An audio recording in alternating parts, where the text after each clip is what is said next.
اعوذ باللہ من الشیطان الرجیم بسم اللہ الرحمن الرحیم السلام علیکم ورحمۃ اللہ وبرکاتہ۔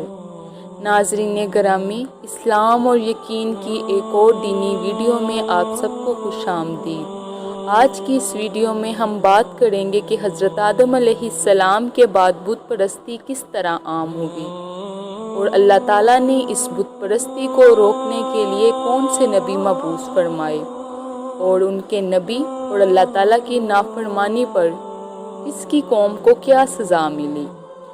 دیکھنے کے لیے اور جاننے کے لیے آپ ہمارے چینل کو سبسکرائب کریں تاکہ آئندہ آنے والی تمام ویڈیوز سب سے پہلے آپ لوگوں تک پہنچ سکیں۔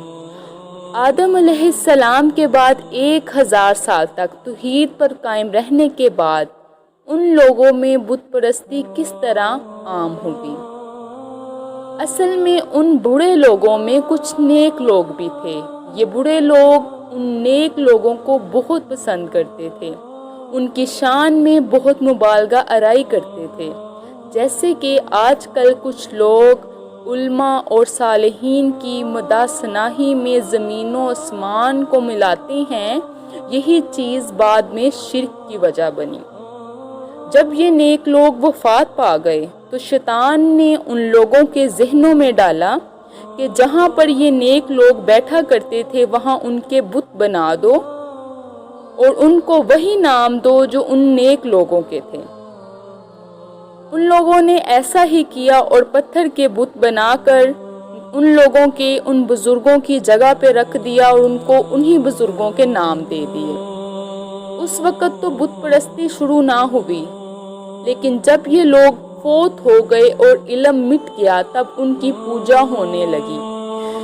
ابن عباس فرماتے ہیں نوح علیہ السلام کی قوم کے یہی بت بعد میں عرب میں پوجے جانے لگے، یعنی ان نیک بزرگوں کے بت بنا لیے گئے اور آہستہ آہستہ ان کی پوجا شروع کر دی گئی۔ سب لوگوں نے آہستہ آہستہ اللہ کی عبادت سے انکار کر دیا۔ نوح علیہ السلام اکیلے اس دنیا میں توحید پرست باقی رہ گئے۔ نوح کا نسب کچھ یوں ہے: نوح بن لامک بن ماتوشالک بن ادریس۔ اس وقت لوگوں کی عمریں بہت طویل ہوا کرتی تھی، اس لیے ہم کہہ سکتے ہیں کہ ادریس علیہ السلام کئی 100 سال زندہ رہے اور نوح علیہ السلام 1000 سال سے بھی زیادہ عرصہ زندہ رہے۔ عمریں لمبی ہونے کی وجہ سے نوح علیہ السلام اور ادریس علیہ السلام کے درمیان کافی مدت بنتی ہے، اور اس مدت کے درمیان کفر اور شرک نے زور پکڑا اور بتوں کی عبادت شروع ہو گئی۔ تو اللہ تعالیٰ نے نوح علیہ السلام کو زمین پر مبعوث فرمایا۔ ابن عباس سے روایت ہے کہ حضور اکرم صلی اللہ علیہ وآلہ وسلم نے فرمایا، آدم علیہ السلام اور نوح علیہ السلام کے درمیان 10 کرم تھے۔ ایک کرم 100 سال کا ہوتا ہے۔ آدم علیہ السلام کے بعد 1000 سال تک لوگ توحید پر قائم رہے، پھر آہستہ آہستہ شیطان نے انہیں شرک کے رستے پہ ڈالا اور شرک اتنا عام ہو گیا اور ایک اللہ کی عبادت بالکل ختم ہو کر رہ گئی۔ تب اللہ تعالیٰ نے نوح علیہ السلام کو مبعوث فرمایا۔ انہوں نے اللہ کی طرف دعوت دی، انہوں نے بہت مشقت اٹھائی، جیسے کہ سورۃ نوح میں اللہ فرماتا ہے، اللہ تعالیٰ بخشش اور رحم کرنے والے کے نام سے شروع کرتا ہوں۔ یقیناً ہم نے نوح علیہ السلام کو ان کی قوم کی طرف بھیجا کہ اپنی قوم کو ڈرائیں اور خبردار کر دو اس سے پہلے کہ ان کے پاس دردناک عذاب آ جائے۔ نوح علیہ السلام نے کہا، اے میری قوم، میں تمہیں صاف صاف ڈرانے والا ہوں کہ تم اللہ کی عبادت کرو اور اس سے ڈرا کرو۔ میرا کہنا مانو، وہ تمہارے گناہ بخش دے گا اور تمہیں ایک وقت مقرر تک چھوڑ دے گا۔ یقیناً اللہ کا وعدہ جب آ جاتا ہے تو موقوف نہیں ہوتا۔ پھر کاش تمہیں سمجھ ہوتی۔ نوح علیہ السلام تبلیغ کے سلسلے میں سخت محنت کرتے تھے، دن رات لوگوں کے گھروں اور اجتماعات میں جا جا کر انہیں دعوت دیتے۔ آپ انہیں علانیہ اور پوشیدہ طور پر دعوت کی طرف بلاتے، یہاں تک کہ دعوت دیتے دیتے ان کو 950 سال گزر گئے، لیکن سوائے چند لوگوں کے کوئی ایمان نہ لایا۔ تب انہوں نے اللہ سے دعا کی کہ اے میرے اللہ، میں نے اپنی قوم کو دن رات تیری طرف بلایا، لیکن میرے بلانے سے یہ زیادہ بھاگنے لگے۔ انہوں نے اپنے کانوں میں انگلیاں ٹھونس لی، اپنے منہ پر کپڑے اوڑھ لیے اور کہنے لگے ہم تیری شکل دیکھنا نہیں چاہتے۔ میرے اللہ، یہ لوگ تیری باتیں سننا پسند نہیں کرتے۔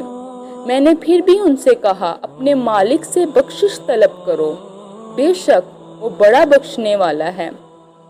اس وقت نوح علیہ السلام کی قوم میں ایک بادشاہ تھا جو بہت مغرور تھا۔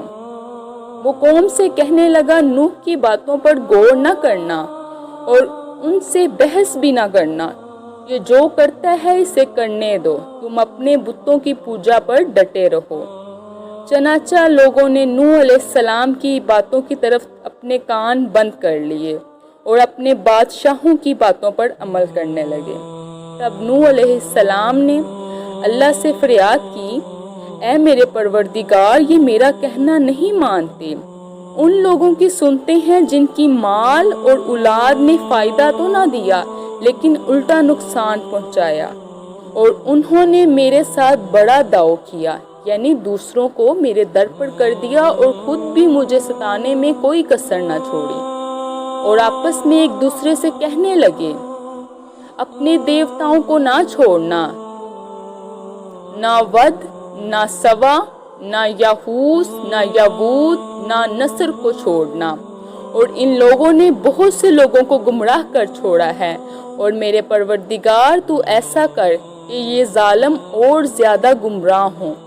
اس طرح نوح علیہ السلام نے 950 سال دن رات لوگوں کو اللہ کی طرف بلایا، لیکن اتنا طویل عرصے میں صرف 80 کے قریب لوگ ایماندار ہوئے، اور ان ایمانداروں کی اکثریت فقراء، ناتواں، مسکین اور غلام قسم کے لوگوں پر مشتمل تھی، جن کی معاشرے میں کوئی حیثیت نہیں ہوتی۔ مشکل سے 10 ایماندار ایسے ہوں گے جو شرف و عجا کے مالک ہوں گے۔ چنانچہ نوح علیہ السلام کی قوم کے کچھ مغرور سرداروں نے اس حالات کو دیکھا تو اکٹھے ہو کر حضرت نوح علیہ السلام کے پاس آئے اور کہنے لگے اے نوح، ہم چاہتے ہیں تیری باتوں کو سنیں اور لوگوں کو بھی تیری باتیں سننے کی ترغیب دیں اور سب تجھ پر ایمان لے آئیں۔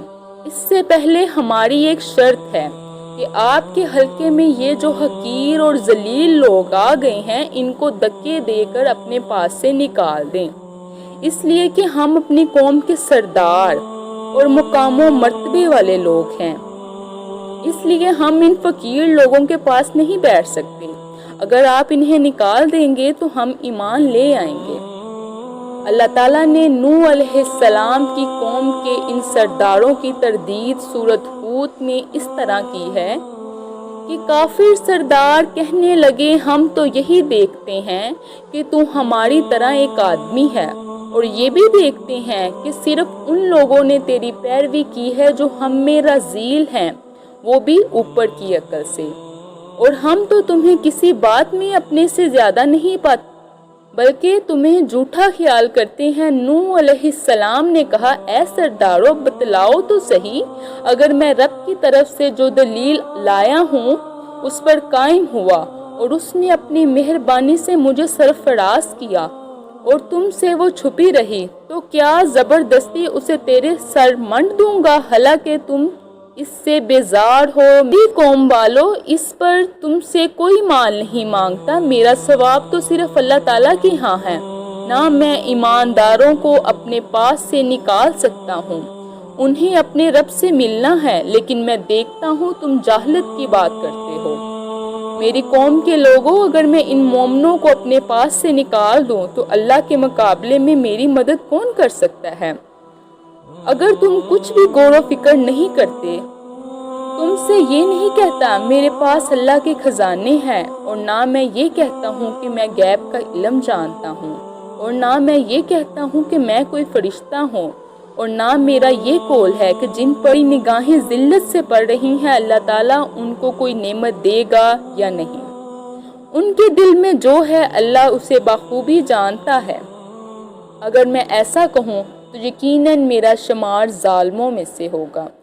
اس طرح نوح علیہ السلام کی قوم اور زیادہ اکڑ میں آ گئی اور وہ کہنے لگے، اے نوح بہت ہو گیا، تو نے ہمیں بہت ڈرایا دمکایا۔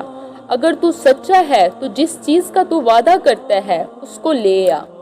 حضرت نوح علیہ السلام نے کہا، عذاب لانا تو اللہ کا کام ہے، اللہ کو کوئی عاجز نہیں کر سکتا، اور جب اس کو عذاب لانا ہوگا وہ لائے گا اور کوئی اس سے بھاگ نہیں سکے گا۔ ناظرین گرامی، یوں حضرت آدم علیہ السلام کے بعد لوگ بت پرست ہوئے اور انہوں نے حضرت نوح علیہ السلام کی بات سے صاف طور پر انکار کر دیا۔ حضرت نوح علیہ السلام نے کیا اللہ تعالیٰ سے عذاب کی فریاد کی، اور اللہ تعالیٰ نے کون سا عذاب حضرت نوح علیہ السلام کی قوم پر بھیجا؟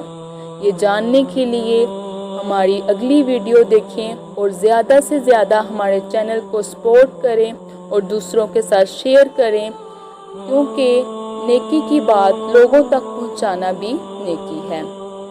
تو صدقہ جاریہ کمائیں اور ثواب حاصل کریں۔ ملتے ہیں اب اگلی ویڈیو میں۔